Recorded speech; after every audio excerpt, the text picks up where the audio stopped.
ফুলকপির সাথে জোট বেঁধেছে পনির, আর পনিরের সাথে জোট বেঁধেছে আলু, আলুর সাথে জোট বেঁধেছে ক্যাপসিকাম, তারই সাথে আবার মটরশুঁটি, সব একদম একসাথে জোট বেঁধেছে।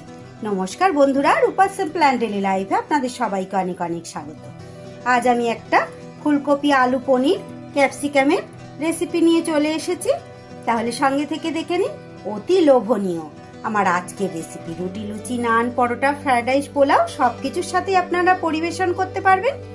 তাহলে আসুন দেখতে থাকি, শুরু করি আমার আজকের রেসিপি। যদি ভালো লাগে রেসিপির শেষে একটা লাইক, কমেন্ট, শেয়ার করে দেবেন বন্ধুরা। নতুন বন্ধুরা একটা সাবস্ক্রাইব করে আমার পাশে থাকবেন। রেসিপির জন্য আমি এখানে 200 গ্রাম পনিরকে এইভাবে চৌকো চৌকো করে একটু ছোট করে কেটে নিয়েছি।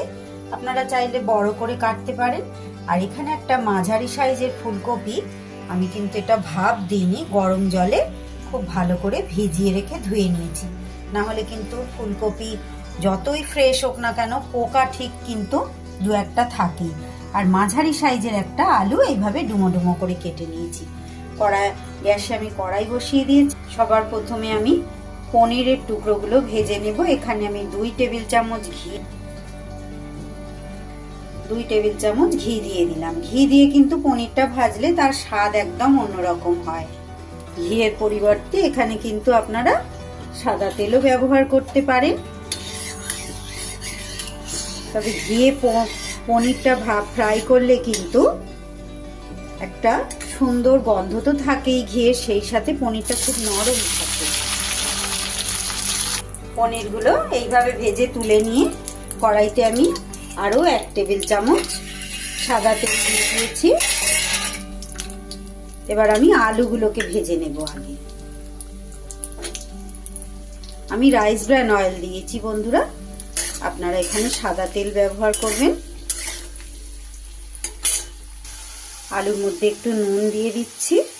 নুন দিলে আলুটা নরমও হবে, সেই সাথে খুব তাড়াতাড়ি লাল হয়ে ভাজা হয়ে যাবে। আলুটা এইভাবে তুলে নিয়েছি। এবার এই তেলেই কপিগুলো আমি দিয়ে দেবো, ফুলকপিগুলো।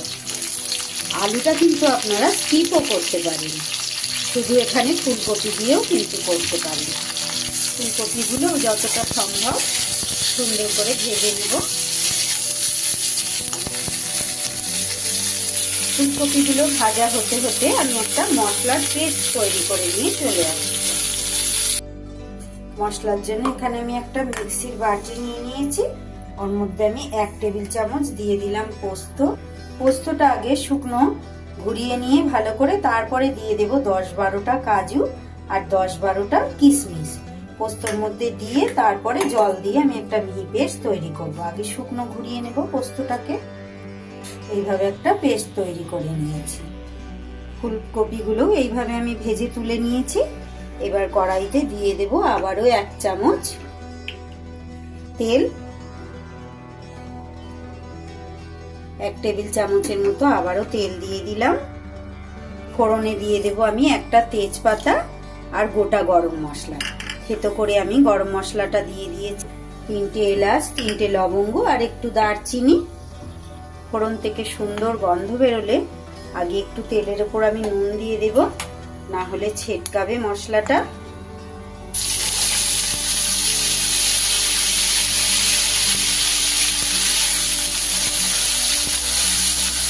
এখানে আমি 2 চা চামচ আদা আর কাঁচা লঙ্কা বাটা দিয়ে দিই।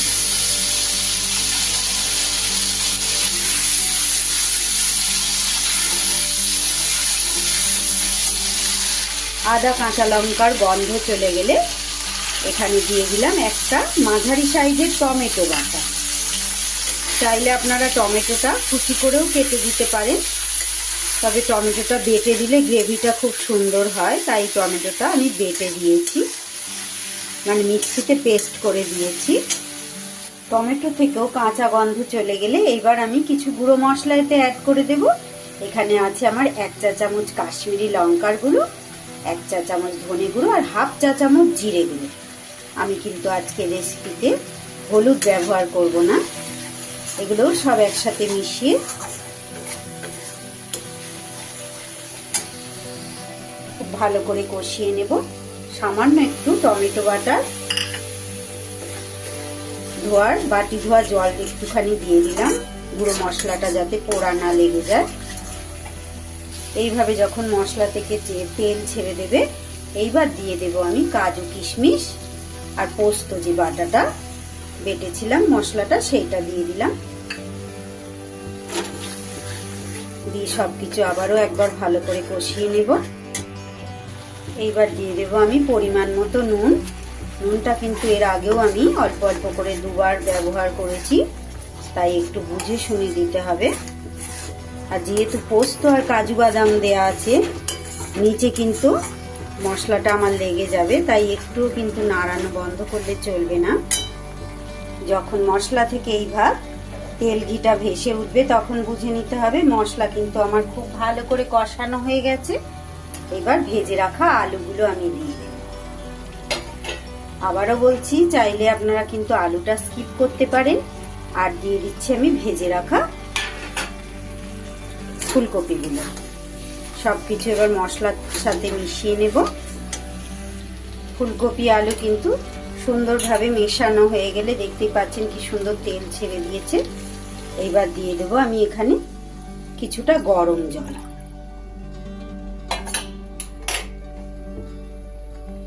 এবার আমি চাপা দিয়ে কিছু সময়ের জন্য এটা সিদ্ধ হতে দেব। এবার আমি দিয়ে দেব এর মধ্যে কিছুটা মটরশুঁটি। এখন শীতকাল, যেহেতু মটরশুঁটিটা কিন্তু দিলে খুব ভালো লাগবে খেতে। আবারও চাপা দিয়ে দেব। ওদিকে ফুলকপি আলু সিদ্ধ হতে হতে এদিকে গ্যাসে আমি আর একটা কড়াই বসিয়ে দিয়েছি। কড়াইতে দিয়ে দিয়েছি খুব সামান্য একটু তেল। রাইস ব্র্যান অয়েল দিয়েছি, আপনারা সাদা তেল বা ঘিও এখানে ব্যবহার করতে পারবেন।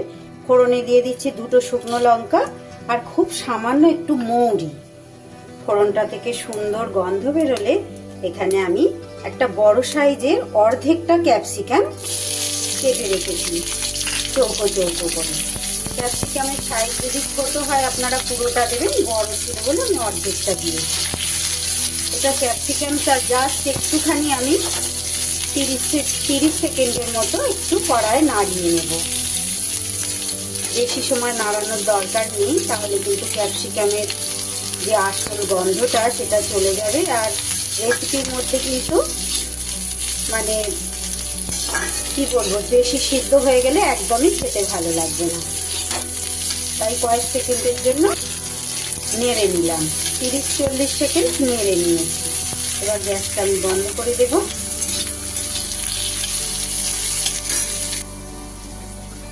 এইদিকে কিন্তু আমার আলু ফুলকপিও খুব সুন্দর করে সিদ্ধ হয়ে গেছে, একদম সিদ্ধ হয়ে গেছে।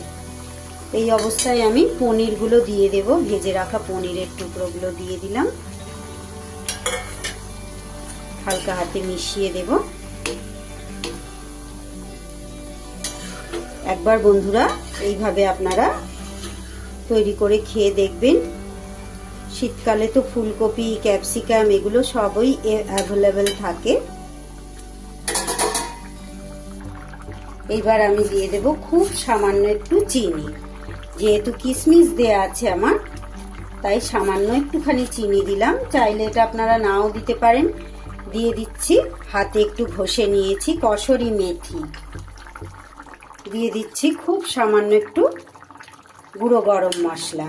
সবকিছু একসাথে মিশিয়ে দেব ভালো করে।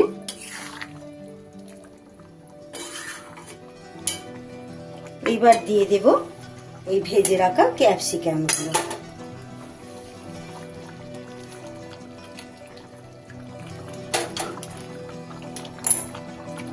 এই ক্যাপসিকামটা দেওয়ার ফলে কিন্তু একটা আলাদা রকম স্বাদ আনবে বন্ধুরা।